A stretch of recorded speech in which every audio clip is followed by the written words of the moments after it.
Hi everyone, I'm Dina with Mills Family Gardening, and in this video I'm going to plant some winter flowers that grow well in our garden zone 8A. We live in North Texas, and here we're blessed with really nice weather in winter, and so we can plant in containers or in the ground pretty much throughout the year. Today is December 17th and we have a nice weather with a high of almost 70 degrees Fahrenheit. To plant our plants, I'm not going to buy new potting soil because it's pricey and I would like to save money.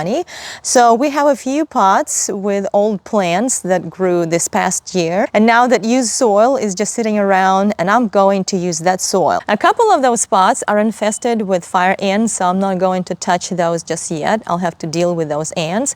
But a few pots like these two, and also there's a dead plant here, I'm going to reuse soil from these old pots. Before you use the old potting soil, it's important to make sure that it's not diseased, and you can tell it by the plant that was growing in the soil. If the plant was healthy, if it died from the heat or just from being old, then the soil is healthy. If the plant was diseased, then most likely the soil that it was growing in is diseased also. But even if the soil is diseased, there's still a way to rejuvenate it and make it healthy and reusable for the future plants. And I'll come back to it later in the video. So I'm going to dump the soil. It has some mulch on top.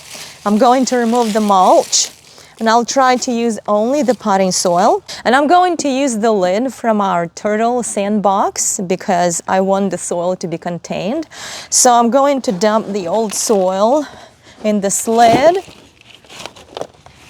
And now with a spade in my hands, I'm going to break up the soil. There are some earthworms, and I'm gonna see for large pieces of organic matter, like large roots or large stems that we don't need to use in our new potting soil. And I can see that there are some large roots, but not super large. So those can be reused in the new soil. But I see that the old stem here is still here, and we don't really want to put it in the new potting soil because it will be blocking the way for the new roots to grow, even though the new roots can grow around it, and eventually it will break down, but it will take up the nutrients. So instead, I'll do something else with it. And now I'll take this old plant. I can see that the roots are still small, so I'll keep the roots in here, but I'm going to remove the stem and larger pieces of roots. And then I'll also dump this old plant in here. I don't remember what exactly we had here, but I'll just loosen the soil. And we can see that some roots are pretty large and we don't want to use those. So I looked through the soil. It looks like all the large parts have been removed, and we have here pretty much soil. When I reuse potting soil, I do try to follow one rule. If I grow a tomato in one container, then I try not to reuse that potting soil for a new tomato plant because tomatoes are very prone to different diseases, and I don't want to spread those diseases from one tomato plant to the next. If a plant was watered with a lot of tap water, then there might be some salt built up in that soil, and we don't want to bring that to the new plant. And you can tell if there is some salt buildup in the potting soil by looking at the soil and seeing some white buildup in that soil. That means there is some excess of salts, and you can flush it out by putting that old potting soil in a container and then running water through that potting soil, letting all that water drain through the drain hole. And if you use lots of water to rinse that soil, all the salts will flush out. Now this old potting soil has a lot of insects, insect larvae or insect eggs, or even fungal or viral diseases in it, or some pathogens, even without us knowing about it. And to get rid of all of that, we can sterilize the soil, and this is the next step. And there are two ways you can sterilize potting soil. You can put it in black plastic bags and leave them in the sun during the hottest part of the season for about 6 to 8 weeks. But since right now it's not the hottest part of the year, the soil can be sterilized another way. I can put it on an old baking sheet or aluminum pan, and I can bake it in an oven at 200 degrees Fahrenheit for about 30 to 40 minutes. If I bake it at a higher temperature, then that heat will destroy the structure of the soil. Also, make sure to cover it with aluminum foil before you bake it, and after it's baked, make sure it's completely cool before you remove that foil. The old potting soil can get slightly compacted, and that brings us to the next step. We can add vermiculite or perlite to the potting soil to make it fluffier, to aerate it, and help the water get drained better. To revitalize the old potting soil, I can add homemade compost to it, but also be aware that homemade compost most likely will have different insects, their eggs or larvae in it, so you'll have to bake that compost also or sterilize it in some way. The next step would be to add nutrients to the soil, because obviously this old potting soil is depleted because old plants took up all the nutrients, and so now this old potting soil will not feed the new plants. And for that we can add organic all-purpose fertilizer, granular fertilizer, or any fertilizer you have on hand. I prefer to use organic fertilizer because chemical fertilizers, they cause all kinds of damage to health, to us as people, and also to our pets. Also, if you're planting plants that like acidic soil, then most likely you will have to add some acidifying fertilizer for plants like hydrangea or blueberries. So now, using this old potting soil, I'm going to put together this container where I'm going to grow some winter flowers. I'm not going to throw away these old stems. I'm going to kind of break them up a little bit, including the old roots, and I'll put them on the bottom of this container. They will help with drainage, and also over time they will break down completely and turn into soil eventually. Now I'm going to add some homemade compost that we make in flower pots. We also made a video how we make that kind of compost.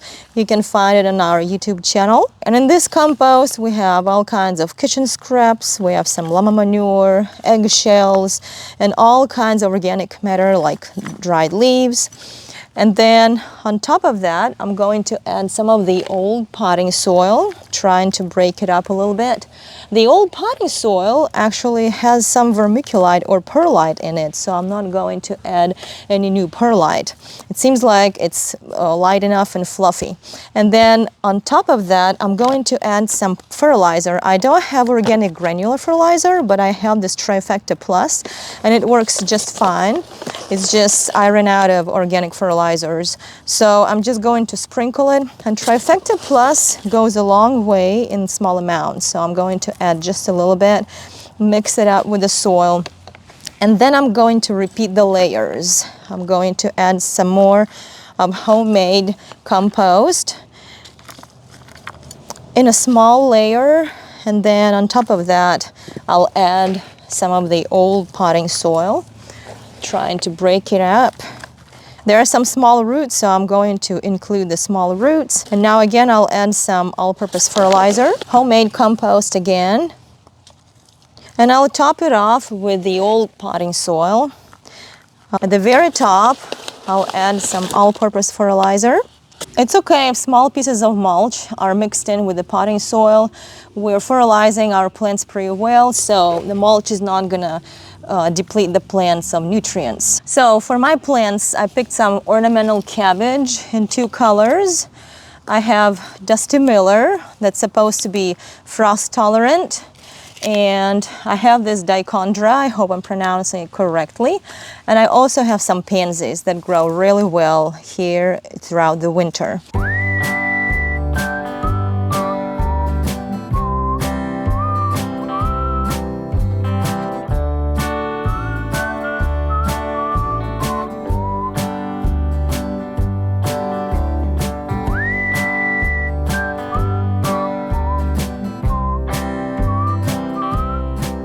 So I have all the plants situated, so I'm just going to fill up the empty spaces with the old potting soil here, and it looks like our container will be done.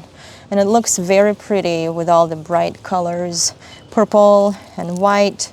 Even though I added granular fertilizer to this potting soil, I'm going to use liquid fish fertilizer anyway. That's what I do for the whole garden and containers, and all the plants are doing really well from that liquid fish fertilizer. I'm going to be using it about every couple of weeks throughout their growing season, and the plant should be doing fantastic.